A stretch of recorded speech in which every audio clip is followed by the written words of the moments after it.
Hello दोस्तों, आइए welcome to my channel Diwakar teach official. आइए पॉलिटी का 20 महत्वपूर्ण प्रश्न हम करते हैं सोल्व। तो आप इस वीडियो को पूरा देखें, चैनल पर नए हैं तो सब्सक्राइब करें, लाइक करें, शेयर करें। शुरू करते हैं। पहला प्रश्न है, भारत का संविधान एक संप्रभु, समाजवादी, धर्मनिरपेक्ष और लोकतांत्रिक गणराज्य घोषित करता है। यह कथन संविधान के किस भाग में निहित है? तो इसका क्या आंसर होगा? तो ये जो है संप्रभु या समाजवादी, धर्मनिरपेक्ष, लोकतांत्रिक गणराज्य, ये प्रस्तावना में निहित है। क्या होगा इसका आंसर? एक होगा, सॉरी सी होगा। क्या होगा? प्रस्तावना। अगला प्रश्न है, संविधान के किस अनुच्छेद के अंतर्गत राष्ट्रपति आपातकाल घोषित कर सकते हैं? तो इसका आंसर होगा 352। ठीक है, राष्ट्रपति जो है आपातकाल जो है घोषित कर सकते हैं 352 अनुच्छेद, यानी वित्तीय आपात लगता है। ठीक है, अगला प्रश्न है, संविधान सभा की प्रथम बैठक कब हुई? तो इसका आंसर होगा 9 दिसंबर 1946 को। संविधान सभा की प्रथम बैठक कब हुई? 9 दिसंबर 1946। अगला प्रश्न है, भारत में लोकसभा के सदस्यों की अधिकतम संख्या कितनी हो सकती है? तो अधिकतम संख्या जो है कितनी हो सकती है? वो है 552। ठीक है, इसमें से 530 जो है वो राज्य से चुनकर आएंगे, 20 जो है केंद्र शासित प्रदेश से चुनकर आएंगे और 2 जो है वो मनोनीत किए जाएंगे। ठीक है, अगला प्रश्न है, भारत के संविधान में विधान परिषद को समाप्त या सृजित करने की शक्ति किसके पास है? राष्ट्रपति के पास है कि संसद के पास है, राज्यपाल के पास है, सर्वोच्च न्यायालय के पास है? किसके पास है?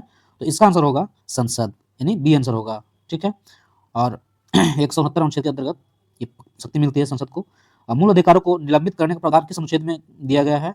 तो मूल अधिकार जो है 359 अनुच्छेद में शक्ति है जिससे कि निलंबित हो सकता है। अगला प्रश्न है 7 नंबर, न्यायिक पुनरावलोकन यानी जुडिशियल रिव्यू की शक्ति भारतीय संविधान में कहां से लिया गया है? कहां से लिया गया है? तो इसका आंसर होगा अमेरिका। ठीक है, अमेरिका से लिया गया है। अगला प्रश्न है, भारत के राष्ट्रपति का निर्वाचन कौन करता है? तो इसका आंसर होगा बी, यानी संसद, लोकसभा, राज्यसभा एवं राज्य के विधानसभाओं के निर्वाचित सदस्य। ठीक है, आंसर बी होगा। अगला प्रश्न है, संविधान के किस अनुच्छेद में संविधान की सर्वोच्चता का उल्लेख है? तो ये होगा 368 अनुच्छेद, क्योंकि संविधान संशोधन की प्रक्रिया ही संविधान की सर्वोच्चता का उल्लेख करता है। तो इसका आंसर होगा डी। अगला प्रश्न है 10 नंबर, भारत के प्रधानमंत्री की नियुक्ति कौन करता है? ये आंसर, इसका आंसर होगा राष्ट्रपति। क्या होगा इसका आंसर? राष्ट्रपति भारत के प्रधानमंत्री की नियुक्ति करता है। अगला प्रश्न है, संघीय सूची, राज्य सूची और समर्थित सूची संविधान किस अनुच्छेद में दी गई है? तो ये होगा 7वीं अनुसूची में दिया गया। आंसर एक होगा, राज्य सूची, संघ सूची, राज्य सूची और समर्थित सूची। अगला प्रश्न है, किस संविधान के द्वारा मतदान की आयु किस वर्ष से घटाकर 18 वर्ष कर दी गई? तो ये होगा 61वां संविधान संशोधन। ठीक है, 1989 में। अगला प्रश्न है, भारत में राज्यपाल को पद से हटाने की शक्ति किसके पास है? तो ये है राष्ट्रपति। क्या होगा इसका आंसर? राष्ट्रपति को, राज्यपाल को हटाने की शक्ति है राष्ट्रपति के पास। अगला प्रश्न है, भारत में राष्ट्रीय आपातकाल के दौरान संसद का कार्यकाल कितने समय तक बढ़ाया जा सकता है? तो ये होगा मैक्सिमम 1 साल तक बढ़ाया जा सकता है। ठीक है, राष्ट्रीय आपातकाल के समय।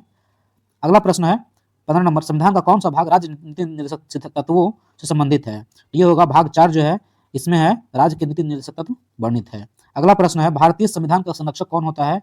तो ये जो है सर्वोच्च न्यायालय होता है। भारतीय संविधान का संरक्षक कौन होता है? सर्वोच्च न्यायालय।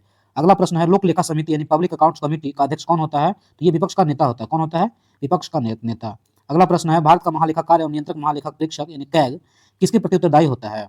ठीक है, तो ये होगा संसद के प्रति उत्तरदायी होता है। क्या होगा इसका आंसर? होगा बी होगा, कैग जो है संसद के प्रति उत्तरदायी होता है। अगला प्रश्न है, भारतीय संविधान के किस अनुच्छेद में संविधान संशोधन की प्रक्रिया का उल्लेख है? तो ये होगा 368 में जो है संविधान के संशोधन की प्रक्रिया का उल्लेख है। अगला प्रश्न और लास्ट प्रश्न है, लोकसभा का विघटन कौन करता है? तो ये होगा राष्ट्रपति। क्या होगा इसका आंसर? राष्ट्रपति करता है लोकसभा का विघटन। इस तरह से मेरा 20 क्वेश्चन समाप्त हुआ पॉलिटी का। आप इस वीडियो को पूरा देखें, थैंक यू इसके लिए। और चैनल पर नए सब्सक्राइब करें, चैनल को लाइक करें, शेयर करें। मिलते हैं अगले वीडियो में, जब तक के लिए जय हिंद।